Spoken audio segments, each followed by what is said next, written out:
হরে কৃষ্ণ রাধে রাধে, গৌর হরি হরি বল। জয় গোবিন্দ, জয় রাধারানী, রাধে রাধে। আজকে আমরা ভাগবত নবনীত থেকে শ্রী শুকদেবের জন্মের কথা এই আলোচনাটি পাঠ করব। ওম নমো ভগবতে বাসুদেবায়। ওম নমো ভগবতে বাসুদেবায়। ওম নমো ভগবতে বাসুদেবায়।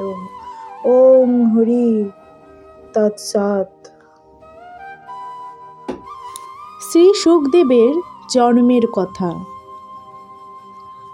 মহর্ষি বেদব্যাস আদিনারায়ণ পরমাত্মার স্বরূপ শ্রী শুকদেবজি মহারাজ হলেন ভগবান শঙ্করের স্বরূপ। তিনি কিভাবে শঙ্করের স্বরূপ হলেন শুকদেবজি, সেটাই আমরা জানব। ভগবান শঙ্করই যে শুকদেবের স্বরূপে আবির্ভূত হয়েছেন, সেটি শুকদেবের জন্মকথা জানলে আমরা বুঝতে পারব।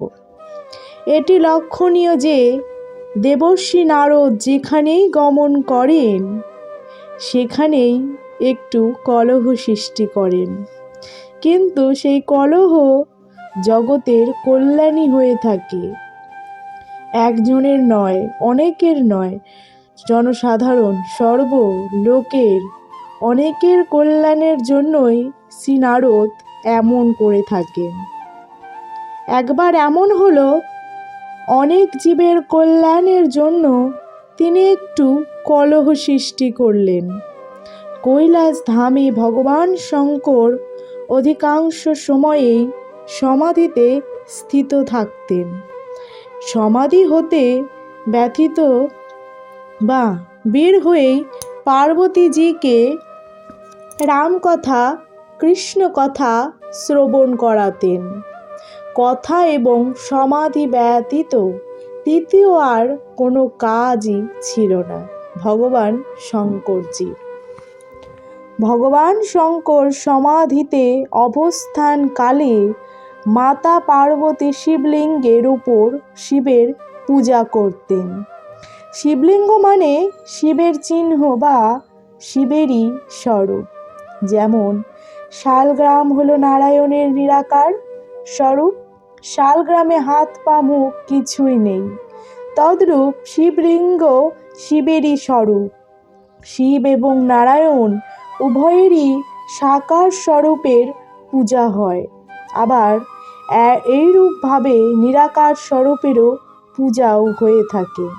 একদিন শঙ্করজি সমাধিতে স্থিত রয়েছেন। মাতা পার্বতীজি শিবলিঙ্গে পূজা করছেন। পূজার কাজ সম্পূর্ণ হলে এমন সময় হঠাৎই নারদজি সেখানে আগমন করলেন। মাতাজির খুবই আনন্দ হলো।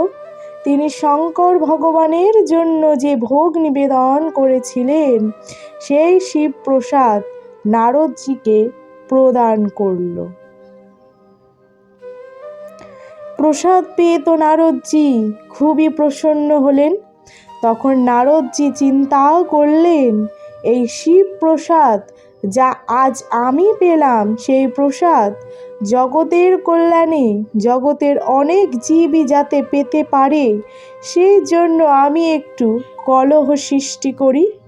প্রসাদ খেয়ে নারদজি মাতা পার্বতীজির খুবই প্রশংসা করে বলেন, ভগবান শঙ্কর তো পূর্ণ নিষ্কাম, তিনি কামদেবকে ভস্ম করে দিয়েছেন। তিনি পূর্ণ নিষ্কাম বলেই আপনার সঙ্গে তার বিবাহ হয়েছে। আপনি তো শিবেরই শক্তি।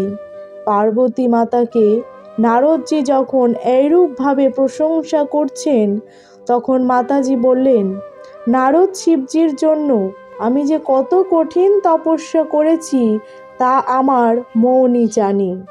অনেক দিন পর্যন্ত তো শুধু পাতা খেয়ে, বায়ু খেয়ে, জল পান করেছি। অনেক তপস্যা করেছি। নারদজি হাত জোর করে বললেন, মাতাজি, আপনি যেরূপ তপস্যা করেছেন তদ্রূপ তপস্যা আর কেহ করতে পারবে না। আপনি এত তপস্যা করেছেন ঠিক আছে, আমার বলা উচিত হবে না, তবুও বলছি।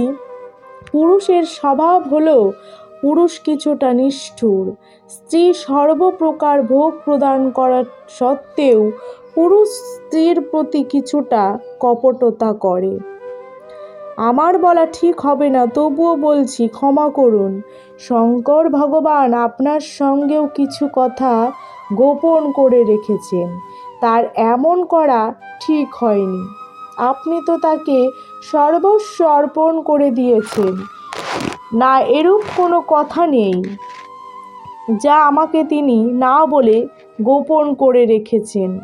পার্বতী মাতা বললেন। নারদজি তখন বললেন, মাতাজি, আমার বলা ঠিক হবে না, তবুও বলছি।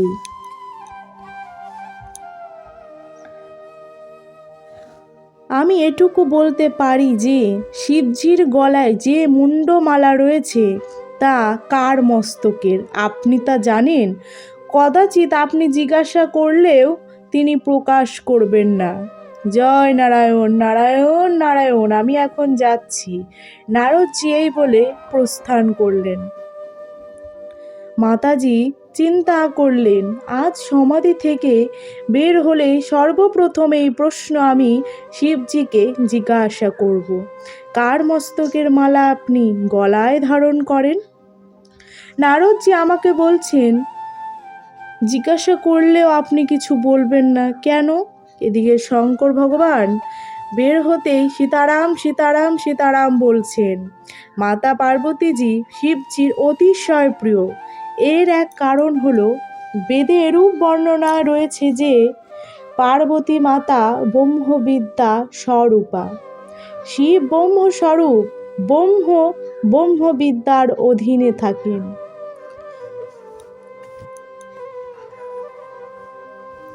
সমাধি হতে বের হলে মাতা পার্বতী শিবজিকে এরূপ প্রশ্ন জিজ্ঞাসা করলেন যে শঙ্কর ভগবানকে ভাগবতী কথা বলতে হতো।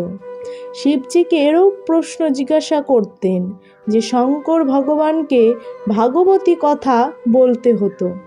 ভগবান শঙ্করের সমাধিতে যে আনন্দি প্রাপ্তি হতো, পার্বতী মাতার কথা শ্রবণ করানোর সময় তদ্রূপ আনন্দ প্রাপ্তি হতো। কথায় জগৎ বিস্মিত হয়ে যেত। তাই মাতা পার্বতী শঙ্করজির অতিশয় প্রিয় ছিলেন। পার্বতী মাতা বললেন, মহারাজ, আজ আপনাকে বিশেষ কিছু কথা জিজ্ঞাসা করতে চাই। শিবজি বললেন বা ভাবলেন আমার রামজির কোনো কথা অথবা শ্রীকৃষ্ণ লীলার বিষয়ে কোনো প্রশ্ন জিজ্ঞাসা করবেন।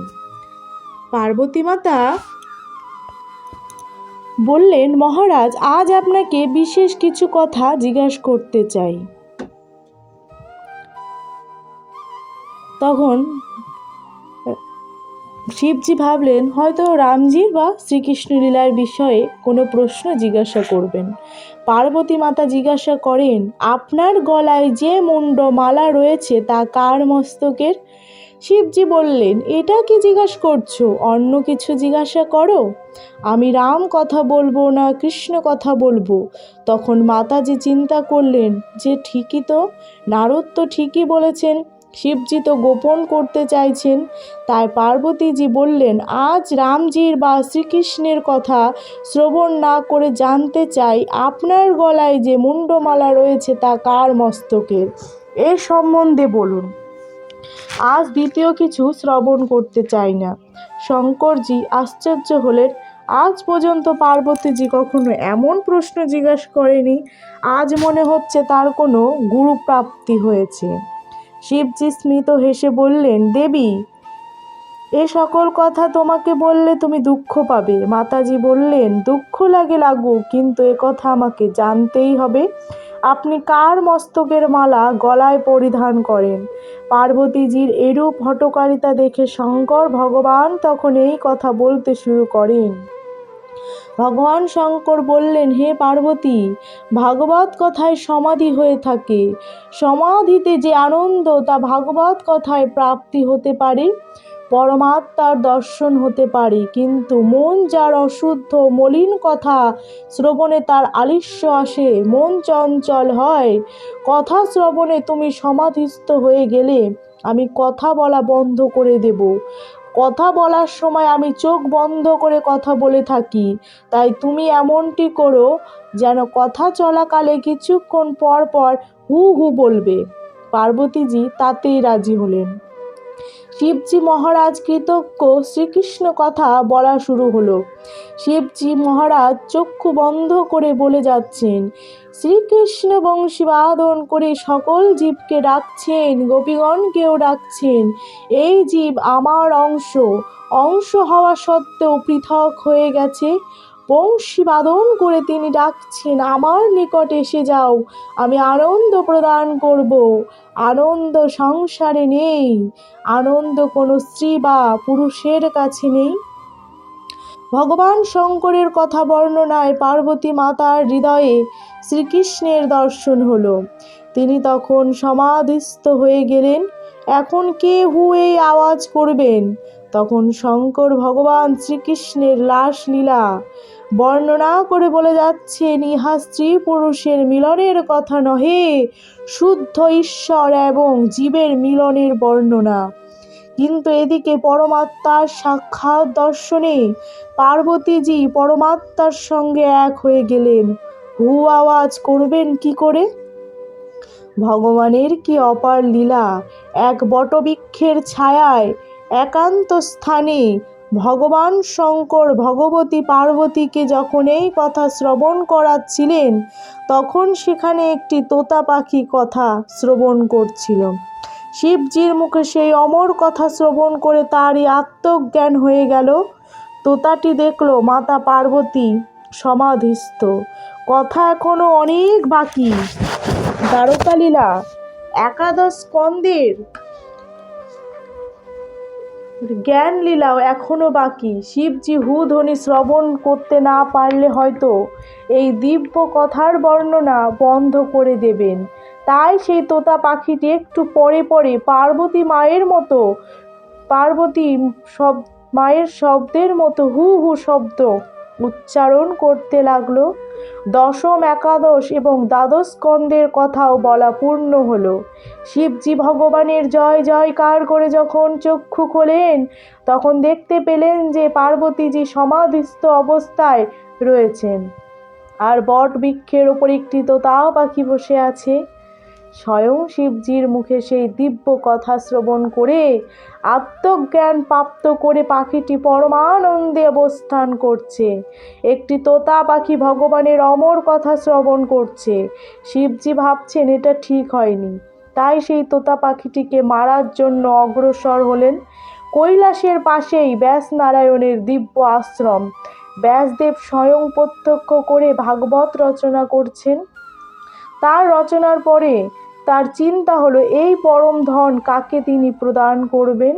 অনেক বড় বড় ঋষিগণ ব্যাসদেবের শিষ্য, তাদের কাউকে তিনি ঋগ্বেদ, কাউকে যজুর্বেদ, কাউকে মহাভারত প্রদান করেছেন, কিন্তু এই প্রেম শাস্ত্র ভাগবত এখনো কাউকে প্রদান করেননি। পরমাত্মার সঙ্গে যিনি যথার্থ প্রেম করতে সক্ষম, তাকেই এই প্রেম শাস্ত্র প্রদান করা যেতে পারে। জগতের জড় পদার্থের সঙ্গে যিনি প্রেম করেন, তাকে এই প্রেম শাস্ত্র ভাগবত দেওয়া যেতে পারে না। ব্যাসদেবের স্ত্রীর নাম অরুণী দেবী। তখন ব্যাসদেব এবং অরুণী দেবী উভয়েরই বৃদ্ধ অবস্থায় উপনীত হয়েছেন। সেই সময় উভয়েরই এইরূপ তীব্র ইচ্ছা জাগ্রত হল, শঙ্কর ভগবান পুত্র হয়ে আমাদের কাছে আসুন, তাকেই এই ভাগবত শাস্ত্র দেয়া হবে, তিনি ভাগবতী কথা শ্রবণ করাবেন। এর জন্য যথার্থ উপযুক্ত একমাত্র ভগবান শঙ্করই, শ্রীকৃষ্ণ ও শিবজির পরম ধন। তাই শঙ্কর ভগবান আমাদের পুত্র হন, এই তীব্র ইচ্ছা নিয়ে মহর্ষি ব্যাসদেব এবং অরুণী দেবী উভয়েরই পঞ্চাক্ষর শিবমন্ত্র জপ শুরু করে দিলেন। কিন্তু শিবজি মায়াময় জগতে আসতে অনিচ্ছুক, তিনি প্রকৃতি হতে দূরে থাকেন। ভগবান শঙ্কর প্রায় গ্রামের বাইরে শ্মশানে অবস্থান করেন। শিবজির স্বভাবই এরূপ যে জগতের অন্যান্য সকলের যে বস্তুর প্রয়োজন তিনি তা ত্যাগ করে দেন, আর জগতের সকলে যা ত্যাগ করে শিবজি তা গ্রহণ করেন। ধরা যাক এক বাড়িতে একটি সুন্দর গোলাপ ফুটেছে, আর সেই বাড়িতে অনেক দেবতার মূর্তি রয়েছে। তখন মনে হতে পারে সুন্দর গোলাপটি গণেশজিকে অর্পণ করব, অথবা হনুমানজিকে অর্পণ করব, গোলাপ পুষ্প তো একটি। তখন ভগবান শঙ্কর বলেন, গোলাপ পুষ্প আমার ভালো লাগে না, ধুতরা পুষ্পের জন্য কেউ ঝগড়া করে না, তাই আমাকে ধুতরা পুষ্প অর্পণ করো। অর্থাৎ জগৎ তাচ্ছিল্যে ভরে যে বস্তুকে ত্যাগ করে থাকে শিবজি ওই বস্তুকে আপন মনে করেন। তিনি প্রভৃতি হতে সদাই দূরে থাকেন। জগতে আবির্ভাব হওয়ার জন্য তার মোটেই ইচ্ছা নেই। যৌবনকালে ব্যাসদেবের পুত্র সোনা জাগ্রত হয়নি, কারণ তখন তিনি কঠোর তপস্যা করেছেন। বৃদ্ধ অবস্থায় ভাগবত রচনার পরে তার পুত্র সোনা জাগ্রত হলো। এই তীব্র ইচ্ছা নিয়ে স্ত্রী অরুণী দেবীর সঙ্গে তিনি পঞ্চাক্ষর শিবমন্ত্র জপ শুরু করেন, যাতে শঙ্করজি স্বয়ং ভাগবত কথা শ্রবণ করিয়ে জগতের জীবের কল্যাণ করাতে পারেন। এই দিকে ওই তোতা পাখিটি উড়ে উড়ে ব্যাস মহর্ষির আশ্রমে এসে অরুণী দেবীর কোলে আশ্রয় নিল। শিবজিও তোতাকে অনুসরণ করে সেখানে পৌঁছে গেলেন। শিবজি ব্যাসদেবকে বললেন, বড় চুরি হয়ে গেছে ভাগবতী অমর কথা, যা জগতের কাউকে প্রদান করিনি, শুধুমাত্র পার্বতীকে শ্রবণ করাচ্ছিলাম। পার্বতীর সমাধিতে অবস্থানকালে একটি তোতা পাখি সেই কথা শ্রবণ করে আপনার আশ্রমে উড়ে এসেছে। ব্যাসদেব বললেন, আপনার মুখে যে অমর কথা শ্রবণ করেছে সে তো অমর হয়ে গেছে, আপনি তাকে মারবেন কি করে? হে শঙ্করজি ভগবান, আপনি একান্তে বসে মাতা পার্বতীজিকে যে ভাগবতের অমর কথা শ্রবণ করিয়েছেন সেই কথাই তো আমি ভাগবত রূপে রচনা করেছি। হে প্রভু, কৃপা করো আমার রচিত এই ভাগবত কথা জীবকে শ্রবণ করানোর জন্য আপনি এখানে অবতার রূপে অবতীর্ণ হন, এতে অনেক জীবের কল্যাণ হবে। শিবজি বললেন, সংসারে কে আসবে? সংসার তো কয়লার খনি, সংসারে এলেই মায়া তাকে আবদ্ধ করে ফেলবে। ব্যাসদেব বললেন, মহারাজ, মায়া আপনাকে কি করতে পারে? আপনার মস্তকে গঙ্গাজি রয়েছেন, সমাধিতে যে আনন্দ লাভ করেন সেই আনন্দ ভাগবত কথার মাধ্যমে সকলকে প্রদান করুন। মায়া আপনাকে কি করতে পারে? ব্যাসদেব এরূপভাবে খুব আগ্রহ করে যাচ্ছেন যে ভাগবত কথা শ্রবণ করানোর জন্য আপনি এখানে পুত্র রূপে আবির্ভূত হন। শিবজির তখন দয়া হলো। শিবজি দেখলেন অরুণী দেবীর কোলে এই তোতা পাখিটি বসে আছে। শিবজি সেদিকে শুধু দৃষ্টিপাত করা মাত্র অরুণী দেবীর গর্ভে তিনি পুত্র রূপে আবির্ভূত হলেন। শিবজি তখন শুকদেবজি রূপে অরুণী দেবীর গর্ভে শ্রীকৃষ্ণের সতত ধ্যান করতে লাগলেন। সতত ধ্যানের ফলে শুকদেবজির অঙ্গের রং শ্রীকৃষ্ণের মতো শ্যামবর্ণ হয়ে উঠল। দীর্ঘ সময় পর্যন্ত তিনি মাতৃগর্ভে অবস্থান করেন। তখন ব্যাসদেব বললেন, পুত্র, এখন তোমার মায়ের বড় কষ্ট হচ্ছে, বাইরে চলে এসো। শুকদেবজি বললেন, বাইরে এলে যদি মায়া আমাকে স্পর্শ করে তবে? ব্যাসদেব বললেন, পুত্র, আমি তোমাকে আশীর্বাদ প্রদান করছি, মায়া তোমাকে স্পর্শ করবে না। শুকদেবজি বললেন, আপনি এত প্রীতির সঙ্গে আমাকে পুত্র পুত্র বলে সম্বোধন করছেন, মনে হচ্ছে আপনি স্বয়ং মায়ার অধীন হয়ে আছেন। যিনি কদাপি মায়ার অধীন হননি এমন কেহ যদি আমাকে আশীর্বাদ প্রদান করেন, বর প্রদান করেন, তবেই আমি গর্ভের বাইরে আসব, অন্যথায় নয়। ভগবান শ্রীকৃষ্ণের এক নাম হলো মাধব। মা শব্দের অর্থ হলো মায়া, আর ধব শব্দের অর্থ হলো স্বামী। শ্রীকৃষ্ণ কখনো মায়ার অধীন হননি, তাই তিনি মাধব। তখন ভগবান শ্রীকৃষ্ণ সুখদেবজিকে বর প্রদান করে বললেন, তোমাকে কখনো মায়া স্পর্শ করবে না, তুমি এবার অরুণী দেবীর গর্ভে থেকে বাইরে এসো। হরে কৃষ্ণ, রাধে রাধে। এই